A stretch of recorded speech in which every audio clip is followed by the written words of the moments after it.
Hey, Jason here from Simply Swider. So, if your KitchenAid refrigerator isn't making ice and you're thinking about dropping $200 on a whole new ice maker assembly, hold on. In this video, I'm going to show you exactly how to fix it for under $50 in most cases. Most of the time, it's not the ice maker that's broken at all. Before we get started, if you run into any questions, jump into our Facebook group. Links in the description. We've got thousands of people helping each other fix their appliances, and I pop in there daily to help out. All right, so here's the thing about ice makers. They're electromechanical devices that need three things to work right: precise timing, consistent water pressure, and specific temperatures. When any one of these gets out of whack, your ice production stops. Now, based on what I've seen in the field, about 35% of the time it's a temperature issue where your freezer's running too warm. 25% of the time, it's a clogged water filter restricting flow.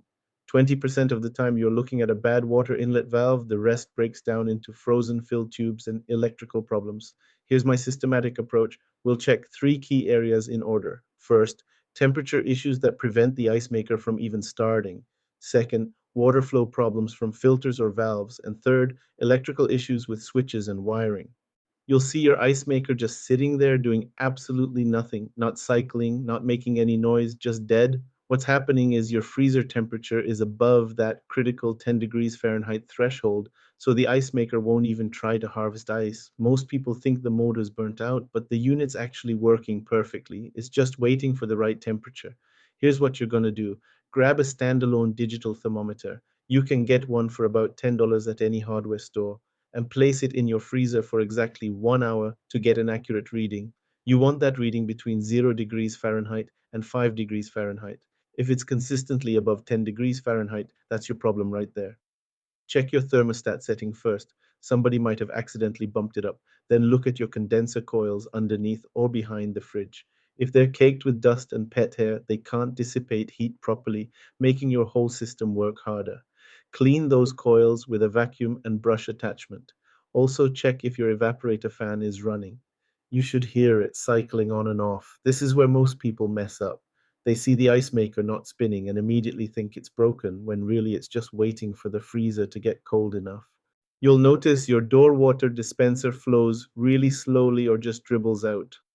Sometimes you'll get small, hollow ice cubes or no ice at all. What's happening is your water filter is restricting flow below that critical 20 psi minimum the ice maker needs. Here's what you're going to do. First, test your water flow at the door dispenser. You should be able to fill an 8-ounce cup in under 10 seconds. If it takes longer, remove the water filter completely and test again. If the flow improves dramatically without the filter, you found your culprit. Most filters need replacing every 6 months, but if you've got hard water or heavy usage, it might be sooner. A new every drop filter runs about $50 to $60 at most appliance stores or online. Here's something that catches people off guard. After you install a new filter, you got to flush about 3 to 4 gallons through the system to clear trapped air. Skip this step and your new inlet valve might hammer or fail prematurely. You'll see the ice maker going through its cycle, but no water's actually making it into the tray. Sometimes you'll hear a humming sound from the back of the fridge that lasts several seconds with no water flow. What's happening is the solenoid operated valve that controls water flow has either burnt out electrically or gotten clogged with mineral deposits mechanically. Here's what you're going to do. First, unplug your refrigerator for safety, then grab your multimeter and test the valve terminals for continuity. A healthy reading should be between 500 and 1500 ohms. If you're getting no reading or something way outside that range, the solenoid coil is toast.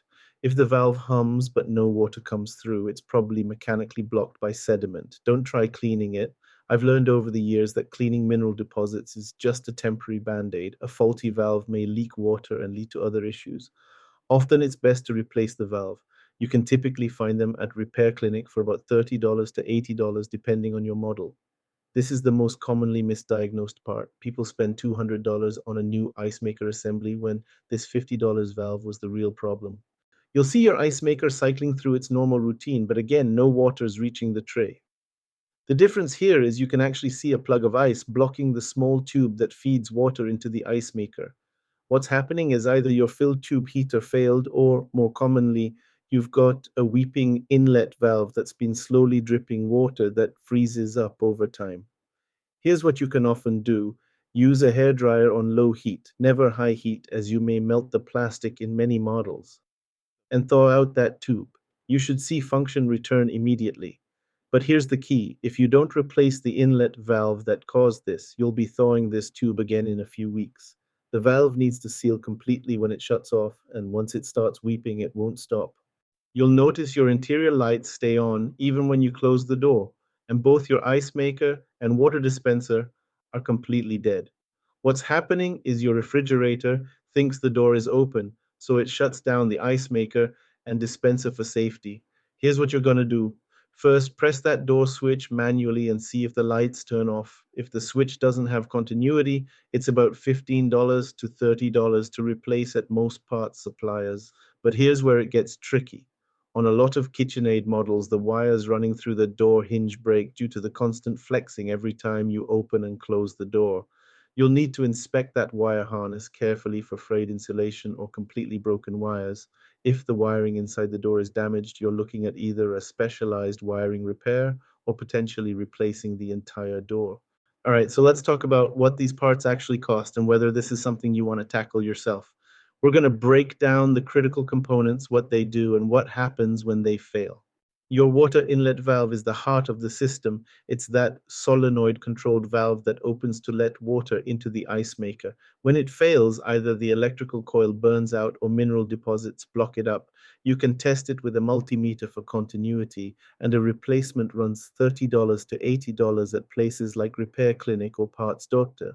The water filter is your flow regulator. When it clogs up, you won't get that minimum 20 psi needed for ice production.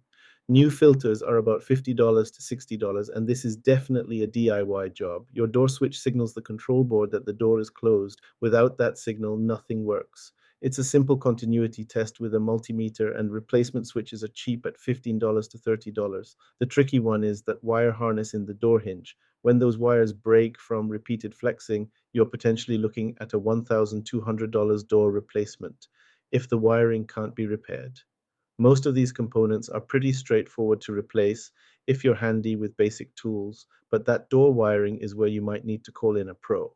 Now, here's something you need to know about certain KitchenAid models. Some of them have known design flaws that'll bite you. The KRFC 704 FPS series has a chronic problem with the fill tube heater failing, and the original PVC tubes actually retain water droplets that freeze up. There's an aluminum tube upgrade kit that fixes this permanently, but the big one is the wire harness issue in the door hinge. This has been such a widespread problem on KRMF and KRSC models that there have been class action settlements over it. The wiring material they used is too brittle for the constant flexing of normal door use, and these typically fail just after the warranty expires. Don't ask me how I know that, but I've seen this pattern dozens of times. If you've got one of these models and your ice maker and dispenser suddenly stop working completely, check that door wiring first before you start replacing expensive parts. Some of the side-by-side models also have issues with the optics kit failing. That's the photoelectric sensor that detects ice levels. You can usually diagnose this with the built-in diagnostic codes. That's how you tackle a KitchenAid refrigerator that's not making ice. Start with step one. Check your freezer temperature with a thermometer. If that's good, move to step two and test your water filter flow. These two simple checks solve about 60% of ice maker problems, and you can complete both in under 30 minutes. Cleaning the condenser coils regularly and replacing the water filter as recommended can help maintain your refrigerator's performance and may prevent some common issues. If you guys know someone who's having appliance troubles, please send them the link to this video or a link to my channel where I have tons of other videos showing how to fix pretty common issues with appliances, sometimes for free or as little cost as possible. It sure beats having a repairman come out and spending several hundred for them to fix it when it could be something so simple. If this helped you get your refrigerator making ice again, hit that like button and drop a comment below. Let me know which fix worked for you. Really helps other people with the same problem. And if you haven't already, please subscribe to the channel. We'll get this out to more folks who need to save some time and money. Thanks for watching, and I hope you guys have a great day.